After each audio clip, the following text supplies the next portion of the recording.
You hear middle position tell me You're not good. you know what's coming.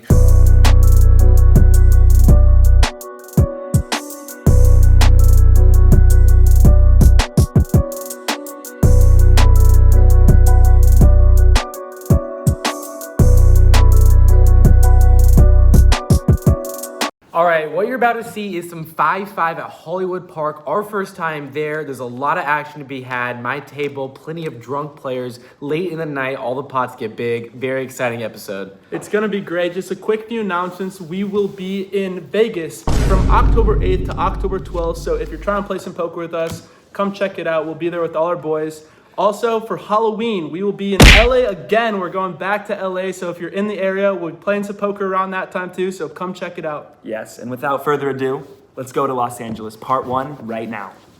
Welcome to day 1 of the LA vlog series, guys. This is going to be awesome. We are starting off with classic traveling. We show up to Dallas Love Field in the afternoon to hop on a plane to LA. You guys have the beauty of just skipping this whole journey in about 5 to 10 seconds. Took us a few hours or so.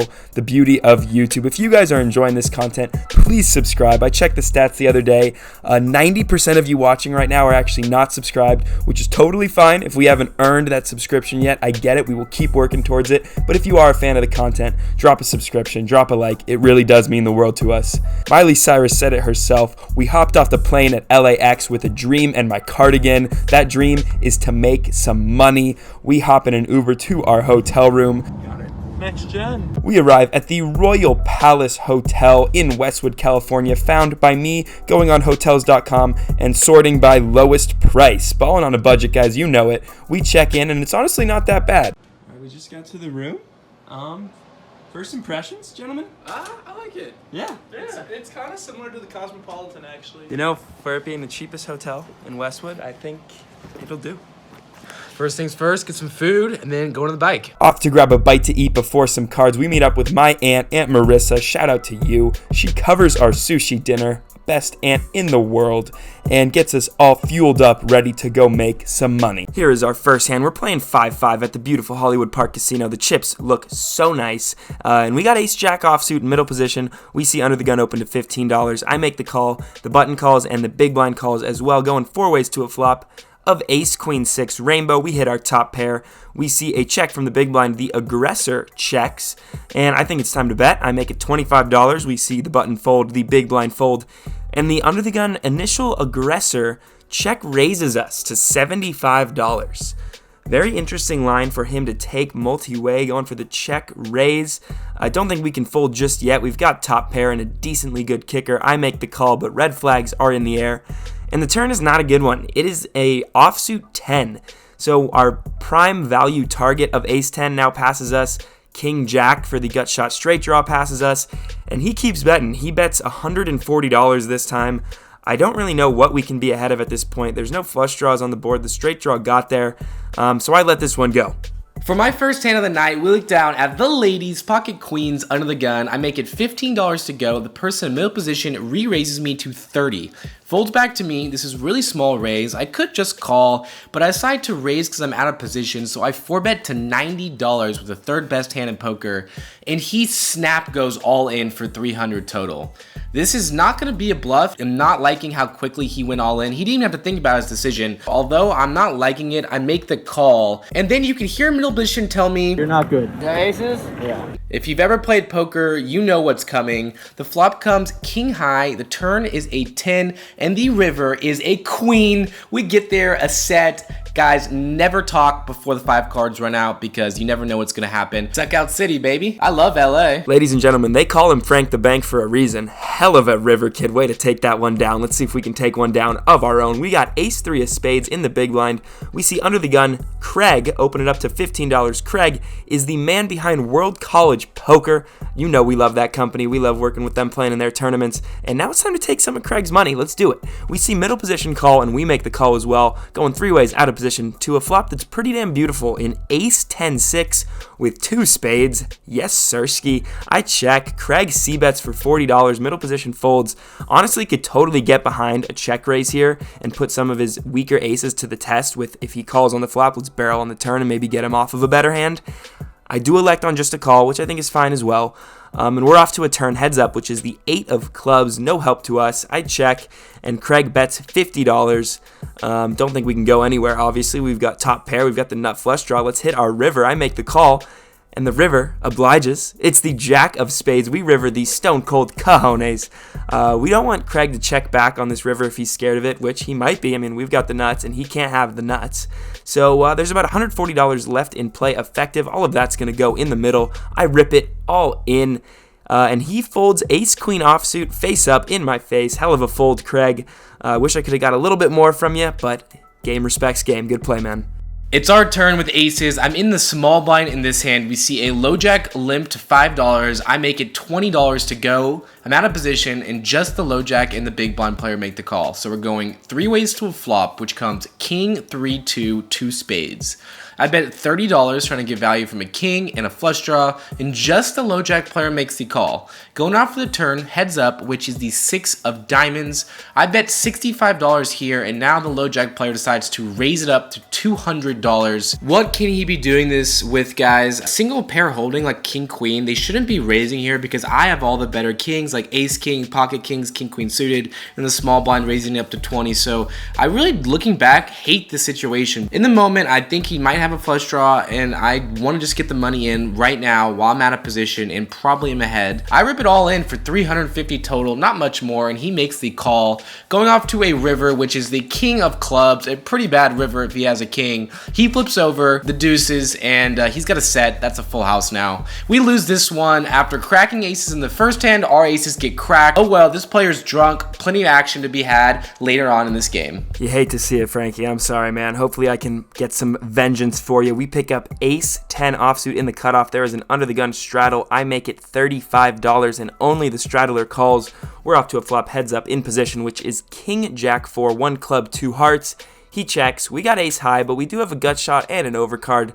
We're going to c-bet in position heads up. I make it $45, and he makes the call. So I think we're going to need to improve. The turn is the 6 of diamonds, which does no such thing. He checks.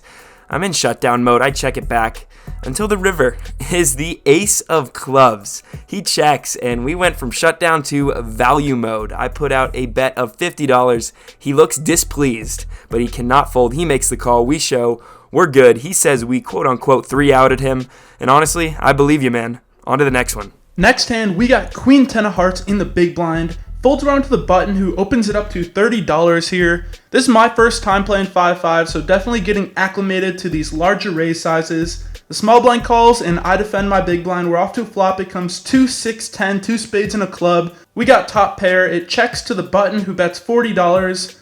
Small blind folds, and I make the call for $40, not going anywhere. The turn is the 6 of clubs. Now there are 2 flush draws on the board. I check to him, and he surprisingly checks back. A good sign as always. The river is the jack of clubs. I check to him once again in flow. The club flush draw did get there. He checks it back though and shows me ace jack. Thank God he did not bet, because I might have found a crying call.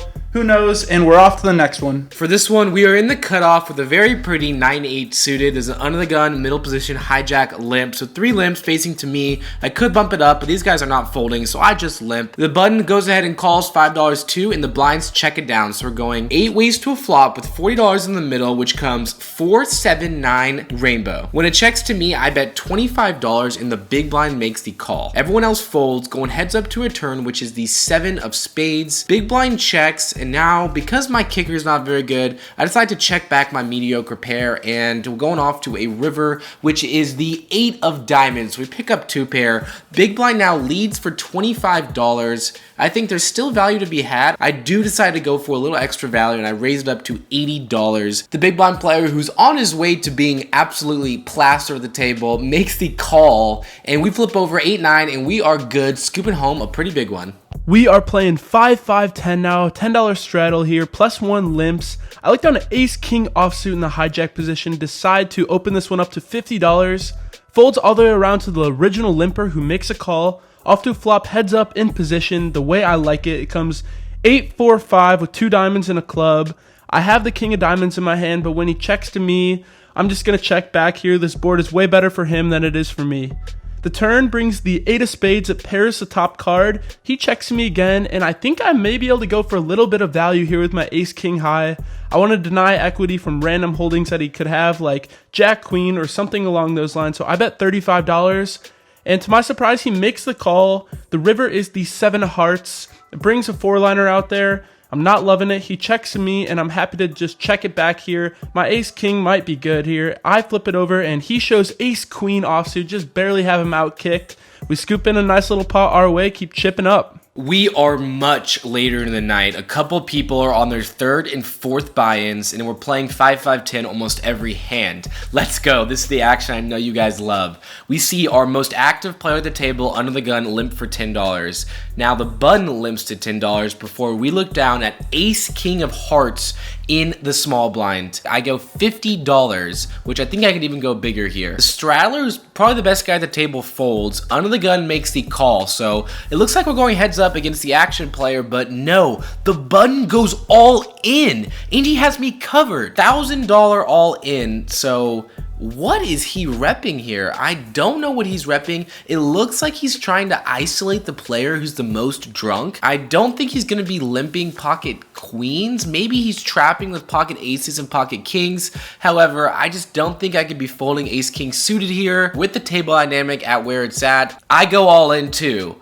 And our action player does not surprise us with a call, so we're going 3 ways all in to a flop, which comes king 8-4. We flop top pair. That is huge. The turn is a queen, not great. The river is a 9. Let's see what the button has. He has ace king, so we are chopping it up. That's honestly best case scenario. Let's see what Under the Gun has. He's got pocket 10s. Great news. Ace king, the church, beats pocket 10. Both the button and I split the $500 that the Under the Gun player had. That's $250 profit heading towards our stack. Frankie's table is just absolutely nuts. What a hand, man. And this one's going to be pretty crazy as well. We pick up ace queen of clubs in middle position. Let me get you guys up to speed. We've seen a guy open to 25, and I've just made the call. Probably could get behind a 3-bet here for sure. I think maybe that's a little bit of a blunder on my end. But nevertheless, we see the small blind 3-bet jam for $140. And we see the initial aggressor 4-bet rejam to $375. And now we are not feeling too good, honestly. I'm not sure what to do here. I think if I call, I'm coin flipping at best, right? I mean, let me know if I'm maybe mistaken there, but I really don't see a great scenario with me calling. For that reason, I end up making the fold, and I'm sure you know where this is going. We see what they have. The small blind has king 3 of spades, and the guy who 4-bet rejammed has pocket 9, so we actually were very live. Not the favorite, but definitely live, and the board ran out ace queen 3 king X, meaning we would have 2-pair over 2-paired the king 3 guy and taken down a absolutely massive pot. Not going to be results oriented. This one hurts though.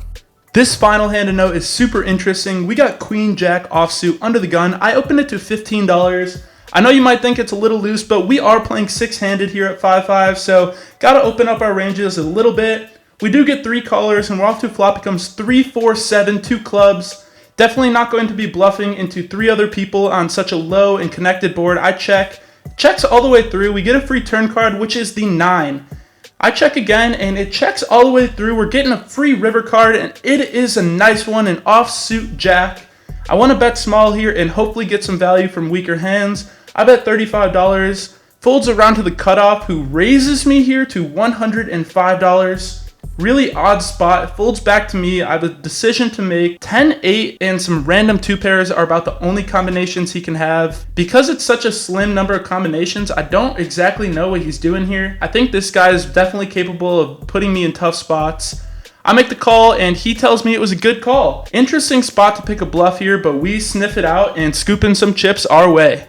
For this one, I have 7-9 of diamonds. I'm in the cutoff. We see hijack bet $15. Same guy, just chop the money up with. I make the call here. Everyone else folds. We're off to a flop, which comes 2-6 ace 2 diamonds. Great flop for us.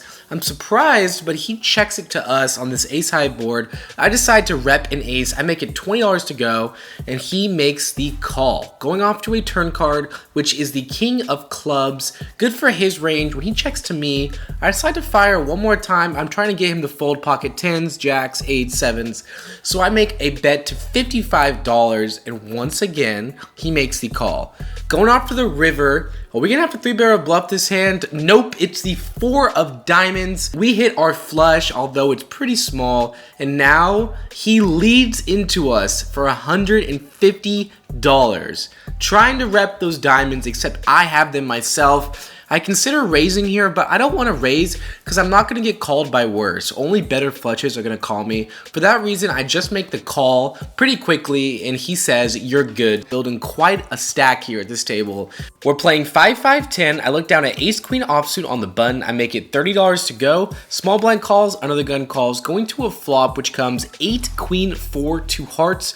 Checks to me, I go $40, and just under the gun makes the call. The turn is the 10 of hearts action card, and he leads into me for $65. With the ace of hearts in my hand, I'm going absolutely nowhere. I see no reason to raise either, so I put the call. Going off to a river, which is the 5 of diamonds. Straight draws brick out, and he fires for $135. I really cannot be folding right now because he's such an action guy, and the fact that the flush came in and I'm blocking the nut flush, I make the call here, and he shows us 10-4 of spades. So after watching him show a lot of crazy hands down, he honestly did deserve a win. We lose a little bit at the end, but still cash out for a very healthy amount. See how much right now. Just wrapped up our first night at Hollywood Casino. Jack, what happened? It's a great time. I was in for 600, out for 404.